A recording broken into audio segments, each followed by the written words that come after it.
Hello and welcome to this tutorial, and in this tutorial we are going to learn something about variables. So if you recall from your algebra class, you used to have some things like x plus y equals to 3, then x equals to 2, then you used to solve the equation and you used to get y equals to 1. So in algebra, these things were called as algebraic expressions, and this thing right here, that is x, was called as a variable. So x and y are basically nothing but variables which store some value in it. So for example, x equal to 2 means that the value of 2 is assigned to the variable x. So the same concept applies to the variables in JavaScript. So basically we are going to need variables while creating a few JavaScript programs so that we could use the value stored in the variables and interpret them. But in JavaScript, before using any variable, you need to declare a certain variable. So let's go ahead and create some variables in JavaScript. So the basic syntax of creating a variable in JavaScript is that you basically type the keyword var, which is var, which stands for variable, and then you name the variable. Let's say you want the variable name to be x, so we type var x, and we use equal to sign, which is called as assignment operator in JavaScript, which is used to assign some value to the variable. So this equal to sign or assignment operator is going to assign the value which we specified to the variable x. So let's say if we type var x equals to 9, that means that the value 9 is being assigned to the variable x. Now once we finish the JavaScript statement, we simply end it with a semicolon. So basically this piece of code right here is nothing but a variable declaration and a variable assignment.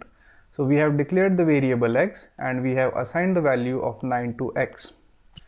Now in order to check if the value of 9 is really assigned to the variable x, we go ahead and print out the variable x.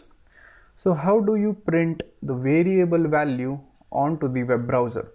So in order to do that, we are going to use the document.write function. So we type document.write, and in the parentheses we are going to write the value, or in the parentheses we are going to write the variable name, which is x in this case. And as there is a case with every JavaScript statement, we are also going to end the statement with a semicolon. Now if we save the program, or now if we save the code, and if we open up the web browser, we get the value of 9 here. And that is because we have assigned the value 9 to the variable x. Now what if I change the value of x from 9 to, let's say, 8? Now once we save the program and again open up this code in web browser, you could see that 8 pops up onto the output screen. Now let's go ahead and let's create one more variable. Let's say this time we create a variable y. So we type var, which is the keyword for declaring variable, then y, which is the variable name, and then we use the assignment operator and give this a value of 10. Now if I replace this x by y, it is going to give me the value of 10. So we go ahead and save the program, and then we check the output on the browser and it is displaying the value of 10, and that is because we have stated this variable as y and not x. So a variable is nothing but it is a placeholder, or it is something which holds some value. So in this case we are using variables to store integer values, and then we are going to use this document.write to display the contents or to display the value of the variable. So that's what variables are, and we are going to use variables in the upcoming tutorials. So that's it for this tutorial, and I'll see you guys in the next tutorial.